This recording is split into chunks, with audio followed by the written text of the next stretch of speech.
Because you know what they say, if we don't, procrastination leads to assassination. Exactly. Hi, how are you? How y'all doing? So tell everyone who you are. I am Lee Corbins. I'm the founder and CEO of Lee Transportation / Southern Dallas Link, which is my nonprofit. And we provide rideshare services, but our main function is rides for seniors, getting them to the doctor, to the grocery store, to dialysis, getting them wherever they need to. But we are that resource to get them connected with resources necessary for them to live a stable and productive life. So we're all things transportation. Just like there are food deserts, there are transportation deserts. And when we find a transportation desert, we knock it the heck out. As you guys know, I'm in transportation too, 4 years against his 10 plus years in transportation. We met at a meeting in Dallas, instantly hit it off. He hired me to take his pictures because, you know, guys, that's what I do as well. And we were just having a conversation and I just couldn't help myself. You know, I try to keep my podcast stuff with me at all times. I was like, we got to do a podcast. So tell everybody about your new book that's coming out. The new book is called So Effing What? Don't Make Excuses, Make Moves. And it's based on my story over the last 10, 11 years. When I started my business 11 years ago, I was actually homeless, had nothing. It was just me and a piece of a truck I was sleeping in right outside of Redbird Mall. I'd just gone through a divorce, all that stuff. You know, I had custody of my kids, but you know, it was just a lot. I could have just given up. But every day I just kept telling myself, this does not define who I am. I stayed positive. Some days was depressing, but I always spoke positive. I spoke more positive than negative. I just kept my feet moving and everything. And so through that journey, things began to happen.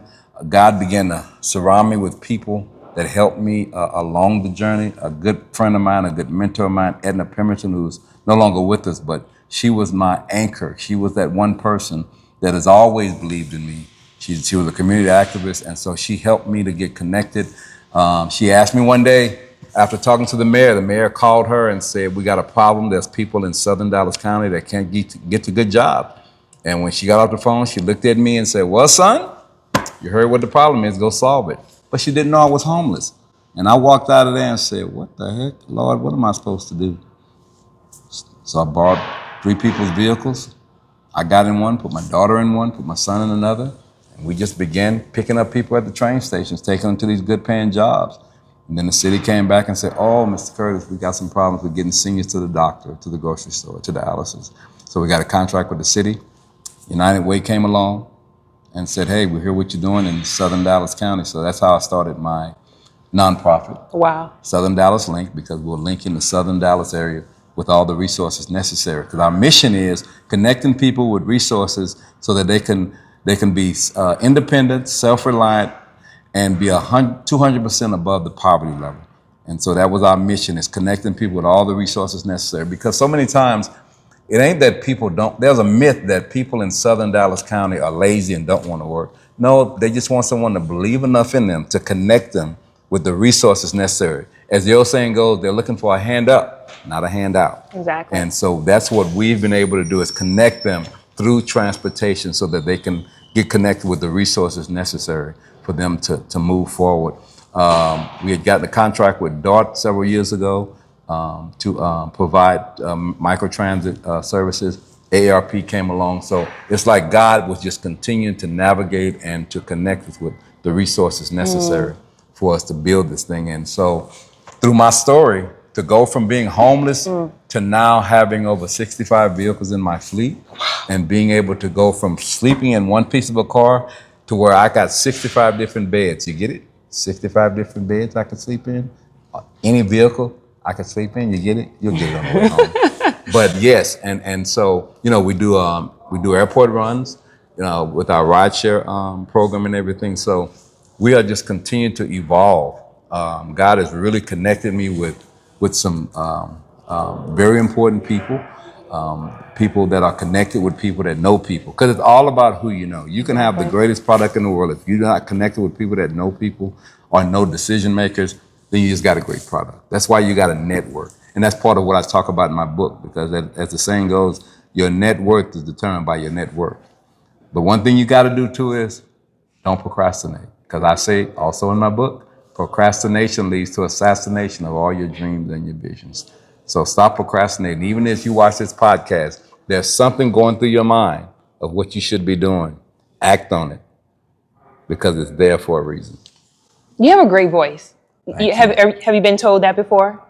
Like that you have a great voice? Like a radio voice. Like a radio voice? Yes. I think that, well, I don't think, I know that you have found your next calling. You know, once your transportation is, you know, pretty much, if it's not already, because I really don't know, you know, running on its own system, you have a whole nother career, you know, and honestly, you're walking into another career with this book because you're going to be doing book signings, you're going to be going on tours. Who is this book for?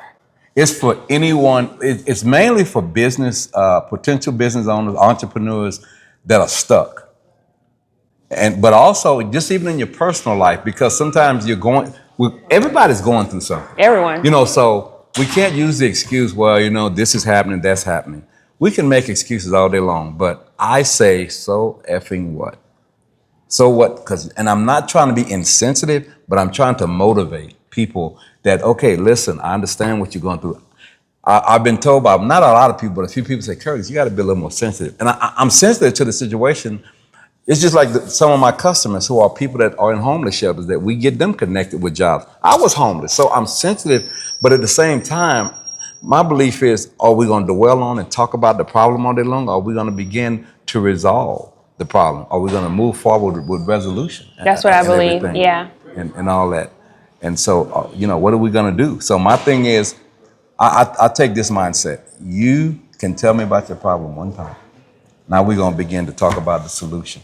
So I always believe in this theory, and you know, I get a lot of pushback about it, but I don't believe in bringing someone to their potential, because I feel like that's enabling them. Mm-hmm. I feel like, you know, I'll meet you at your potential and then I'll, you know, go with you the rest of the way. Walk if I see exactly, it's kind of like the Chris Rock story. Yes. And you could take this and put it in your book, because I just love when I heard about somebody saying Chris Rock told them this.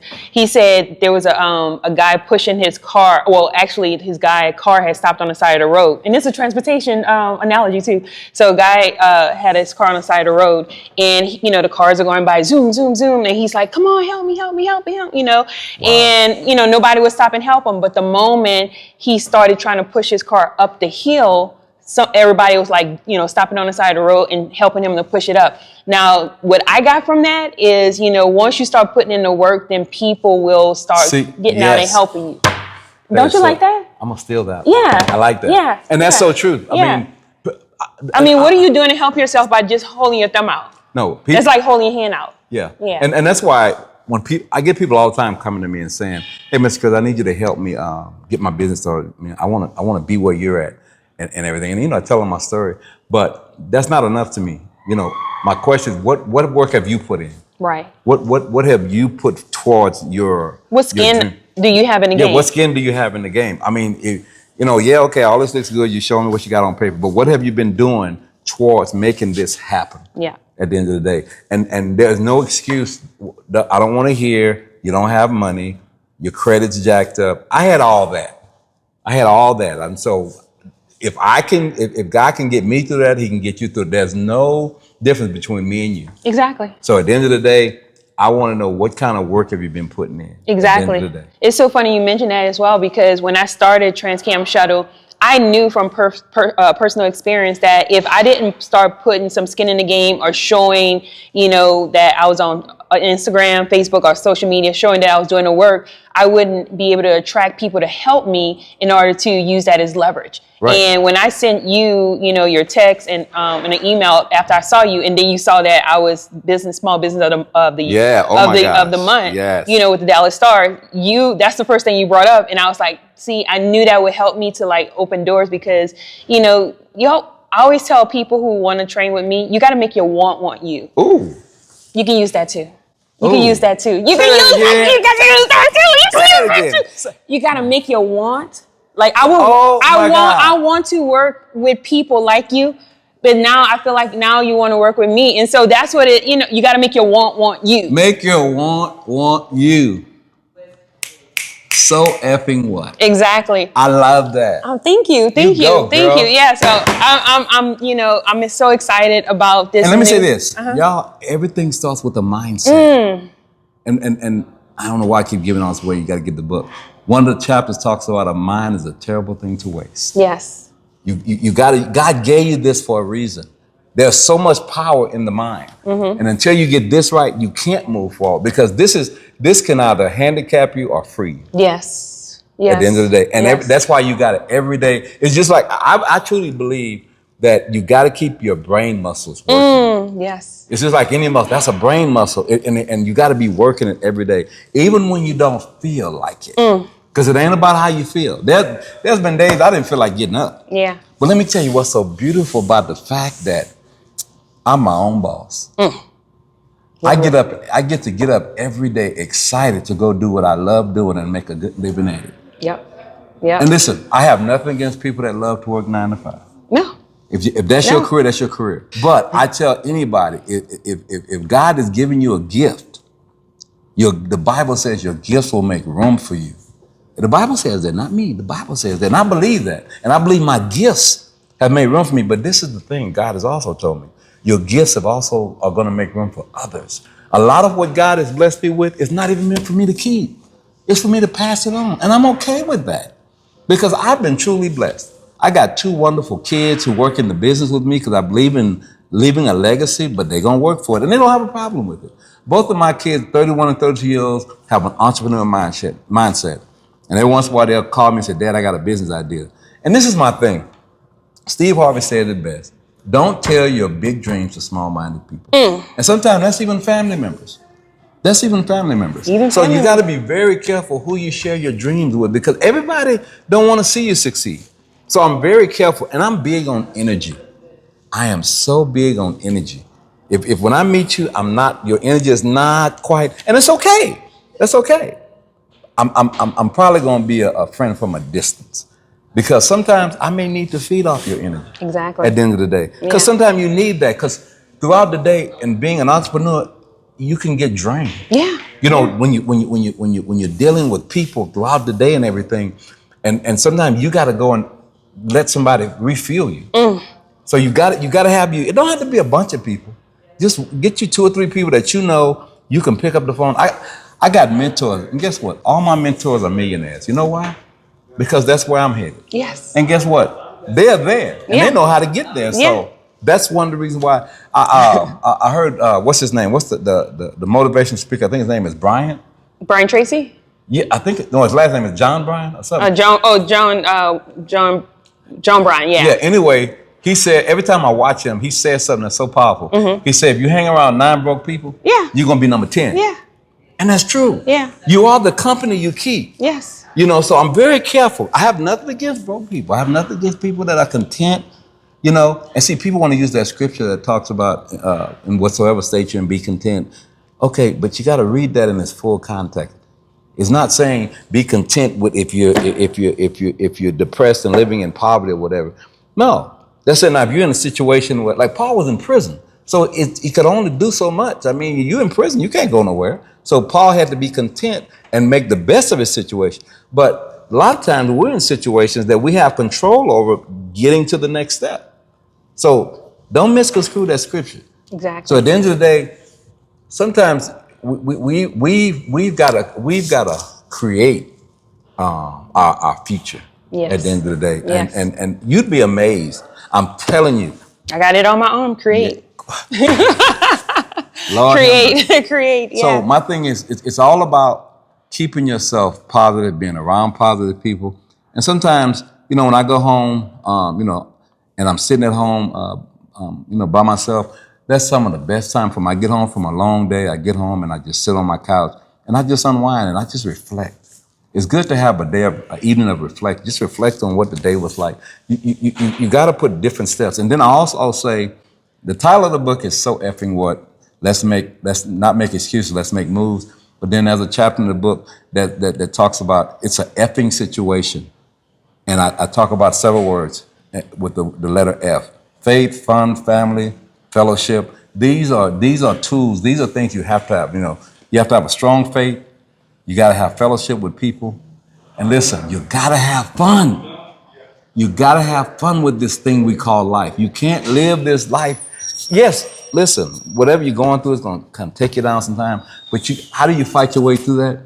Sometimes laughter is one of the best things. Oh my God. I try to laugh every day. I laugh at myself sometimes. I can be driving down the road. Yeah. And you know, God has used me in my gift of goofiness. I have a goofiness about it. Do you? I love being goofy.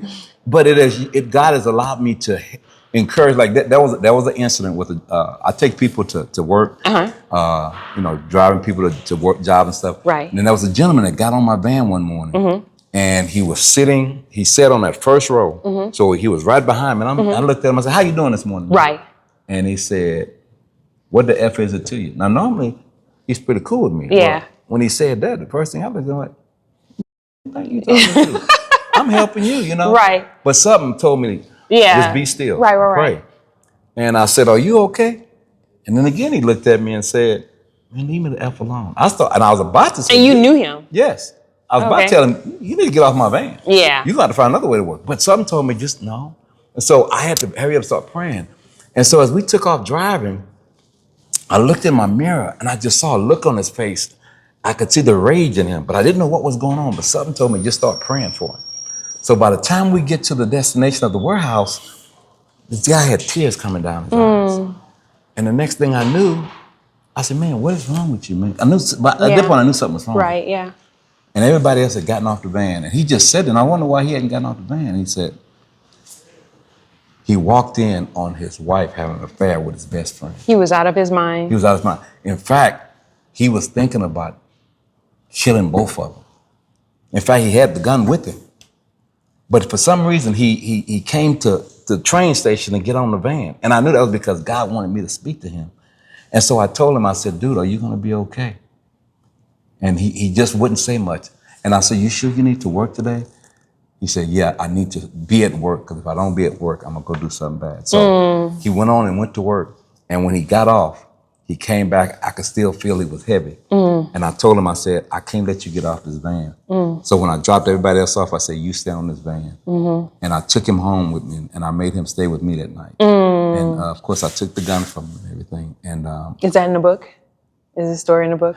I don't know. No, it's not, but I may need to put it. Yeah. But he stayed overnight. Well, his wife started ringing his phone off the hook. And I eventually answered the phone and I said, "Hello?" And she said, "Where is Bobby?" I said, he's right here. She said, "Put him on the phone." I said, "No." I said, "Right now, you don't want to talk to Bobby. Yeah. And Bobby don't want to talk to you." "Well, no, he needs, so she going back and forth. I said, "I'm about to hang up the phone because right now y'all don't need to communicate." Right, yeah. I said, "Any communication right now is only going to make him do something he's going to regret." And so I was able to talk him off the ledge, and I kept him at my house overnight. Next morning, he went to work, and when he got off work, he felt he was still hurting. Of course, yeah. But he was in a place where he could listen to me. And I had to talk him. I said, "I think you and her need to kind of go your separate ways." And he said, "Mr. Curtis, I'm angry." Yeah. He said, and I thank you for talking to me, because had you let me off that van when I got off work, I was going to kill both of them. But sometimes God puts you in positions to be the go-between between somebody making a bad decision and a good decision. Yeah. And so, of course, he wound up leaving the young lady and everything, and I wound up helping him get another place, Right. Because he didn't need to be nowhere around him or her, Right. And this was his best friend, so you just only imagine. And the thing it reminded me of, you just never know what people are going through. No, you just never know. Yes, everybody's going through something. Everybody. Right, everybody. And so I don't feel sorry for myself, because sometimes when I'm going through something, God reminds me of somebody going through something a little bit worse. I have a feeling, because I feel like we got a lot in common, based on our, brief conversations, but I feel like you don't like people feeling sorry for you. No. And I know that's true, because you would respond. You just responded the same way I would respond, like really quickly. I do not like pity. No. I will keep things to myself until I can't hold it in no more. Yes. Or when I really need help, so I love that. Yes. I love that because that's why I don't like to make excuses. Yes. You don't like hear excuses. I don't want to be insensitive. And so, but my thing is, okay. So if you would have come to me and say, you know, Brother Curtis, man, I'm dealing with something. I'm gonna listen. Yeah. I'm gonna listen. I'm gonna hear you out, and when you're finished, I'm gonna say, okay. So what's the plan moving forward? Right. Let's begin to talk about solutions. Exactly. Because for the most part, I don't like to talk about problems more than once. Right. Okay, I get it. Right. Next week, you can't come to me with that same problem. Because right now, guess what? We're working on solutions. Exactly. Now, however long the solutions take, okay, that's okay. Right. But we're not gonna keep talking about the problem. Because it's not fixing it. It's not fixing it. Yeah. And I don't want to sound insensitive, but that's just how I. Sometimes I feel like I'm insensitive when I tell people that all the time. Like, I don't like to, you know, if I give you an opportunity, you know, like say for instance, I gave somebody this information about a grant, you know, okay, you asked me about it, I gave it to you. But if you're not, you know, asking any more questions, that means you're not interested in it. Now, some people will come back and say, hey, what was that link? You know, they'll ask me more information. Those are the people who I gravitate towards because they are trying to, you know, better themselves. But yeah, I don't like to, you know, coddle people or just, you know, and don't get me wrong. I'm not sitting here saying that. Listen, I have my bad days. Of course. I have days where I get in a funk. I mean, but you don't bring nobody else down. No.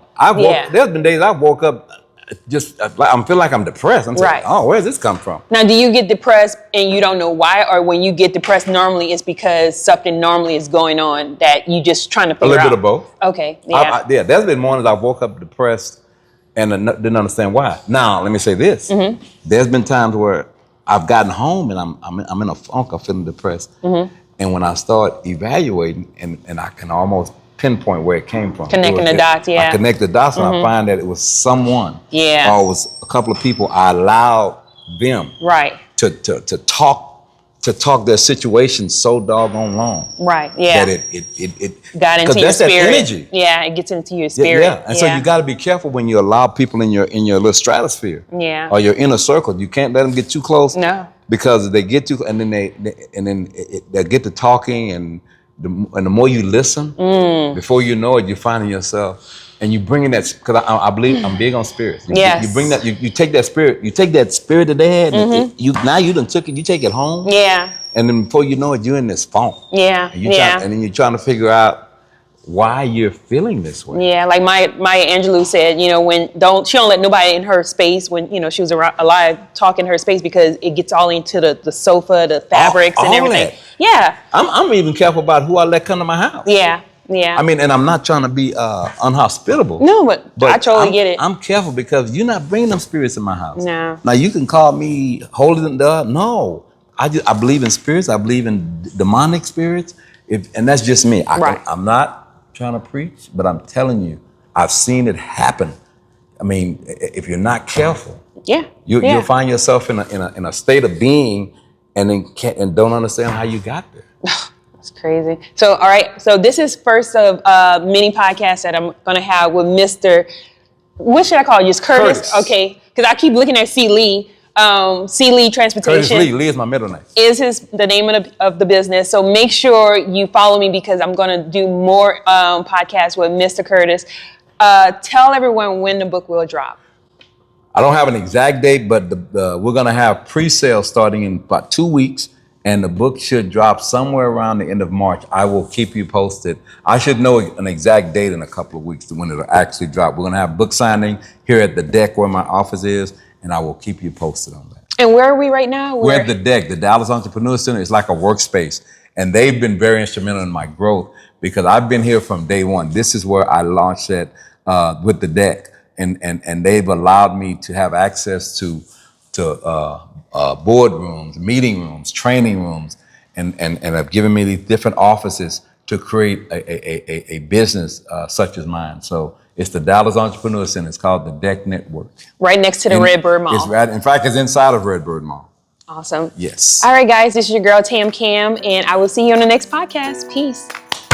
Awesome. I love it. Oh my God. You are so good at this. You are amazing at this.